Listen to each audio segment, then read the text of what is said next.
Nasa farm na kami.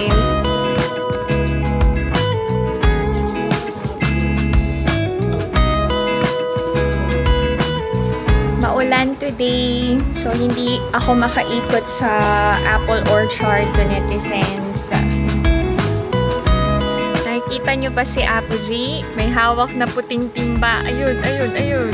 Sobrang swerte namin kasi sobrang sipag din ni Apo Z and Omoni.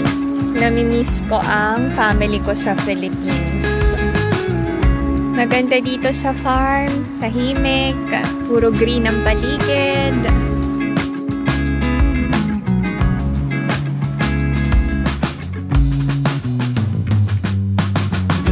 Nakakainip ang panahon.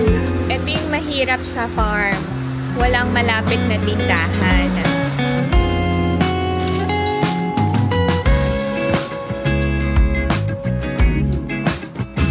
And wala akong ginawa, umiyak na lang and magdasal kasi inaalala ko si Ina and Ijun. Masyado pa silang bata para mawala ako. Hello. Wow. Hi, baby. Ijuni. Wow. Apa tuh? Hello. Hi.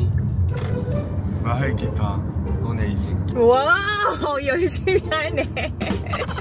In good mood si Tukimuka. Annyeong! Hi everyone! Welcome back to my channel and this is my life in Korea.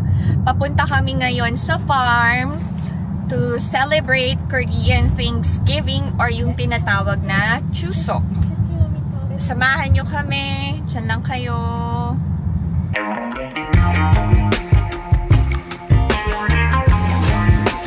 Nasa farm na kami, mag-start na kami magluto ng ihahanda para sa Korean Thanksgiving.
Perfect for rainy day.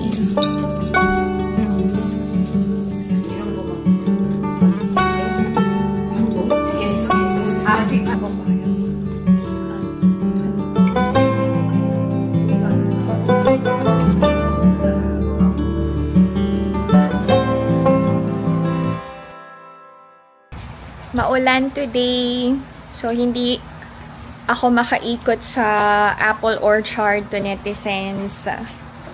Dito lang tayo sa bahay. Mga mais, pinapatuyo. Pagkain ng manok yan. Then, aside from mais, pinapatuyo din ang walnuts. Mga napulot lang yan. Tapos meron ding, chestnuts. Kastanyas yan. Itong puno ng walnut. Ang dami pang bunga. Hindi pa lahat naglalaglagan. Nakikita nyo ba si Abu G? Nagpapakain siya ng mga manok. Nasaan siya? Hindi nyo siya makita. Natatakpan siya ng puno. May hawak na puting timba. Ayun, ayun, ayun. Ito naman ang puno ng chestnut. May mga bunga pa. Hinihintay lang na magsilaglagan.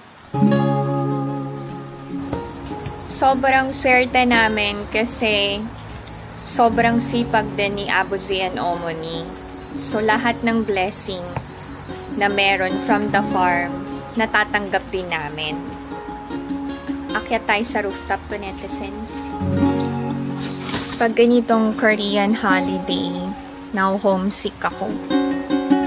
Namimiss ko ang family ko sa Philippines. Maganda dito sa farm. Tahimik. Puro green ang paligid.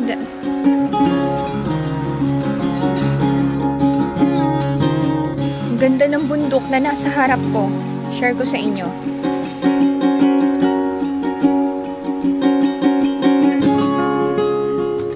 Ay, nako. Umulan kasi. Ayan, oh. Natumba lahat ng cosmos. Yan yung tinanim namin. Nakakainip ang panahon. Tapos na kami magluto. Maghahanap kami ng bilihan ng ice cream. I wanna eat ice cream.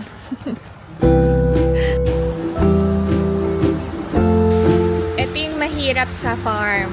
Walang malapit na tindahan. It's either dadayo ka sa mart or mag-stock ka talaga ng kailangan mo. Kami ni Alex, ang layo ng nilalakad namin. Makarating lang sa convenience store. Okay na din kesa nagsa-cellphone sa bahay. Exercise.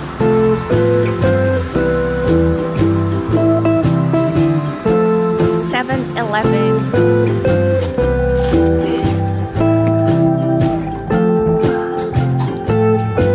Ice cream. Function.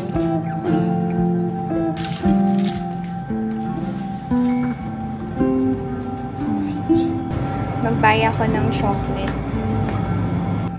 2 plus 1.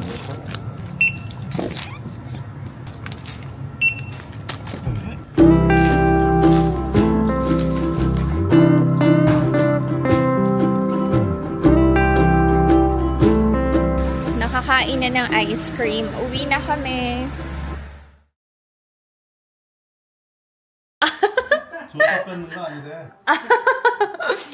Binigay na ni Alex yung gift.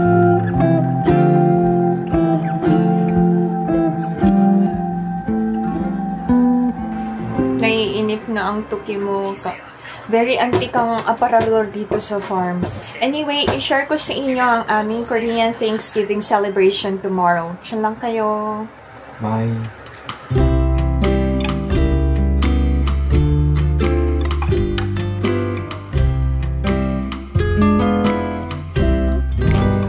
Happy Korean Thanksgiving. Namamagay yung mukha ko. Wala ako maayos na tulog. Na mamahay kasi ako. Anyway, start na ng tsare.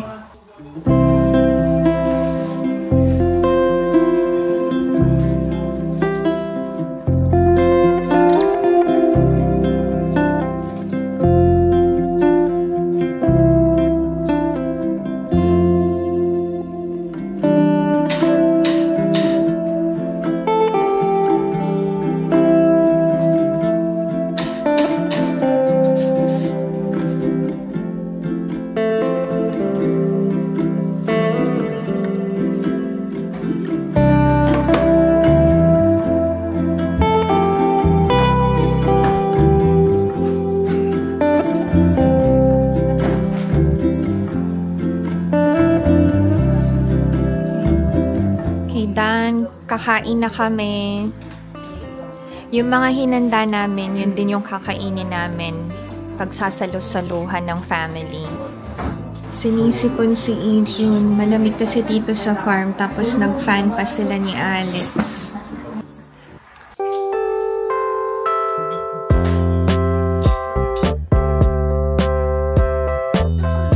Traditional alak na ginawa ni Omoni. Yan.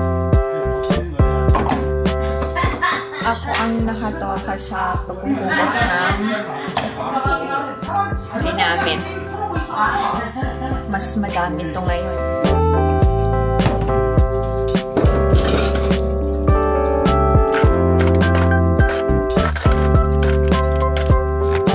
We are already home and yan yung naging simple celebration namin ng Korean Thanksgiving sa farm. Ang totoo niyan, hindi ako nakapag-vlog ng maayos kasi akala ko mamamatay na ako to netizens. Sobrang sakit ng ulo ko. Yung parang binibiyak sa sobrang sakit and wala akong ginawa, umiyak na lang and magdasal kasi inaalala ko si Ina and Ijun. Nasa isip ko, masyado pa silang bata para mawala ako. Seryoso to netizens, sobrang sakit talaga. Anyway, thank you so much for watching, and if you enjoyed watching this video and new to my channel, please consider subscribing, like, and share. Pinay Mom in South Korea. Stay safe everyone. Bye!